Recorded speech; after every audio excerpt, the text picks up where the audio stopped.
Okay, that was more like 3 minutes because my compressor was on and we just had to quiet it down.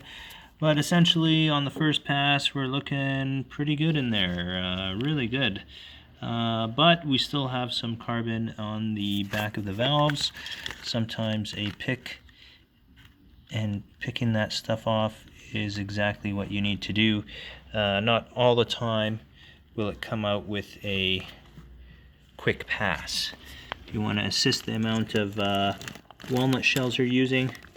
In my case, I have a few V8s I have to do. I have a V8 S5, a V8 Q7, and my father also has a V8 Q7. It's quite reliable other than the regular FSI maintenance. Now sometimes you might want to scrape right into the seat of the valve to see if there's any sort of residual carbon that the walnut blaster might have missed, and also sometimes in behind the valve seat here, the valve guide. You want to just see if there's any loose chunks there. You don't want them dropping in on first startup. And that's pretty much it. So there's a whole bunch of carbon there that we have just loosened up, and my thing will be just to do another pass. Also be observant of the actual intake side right here.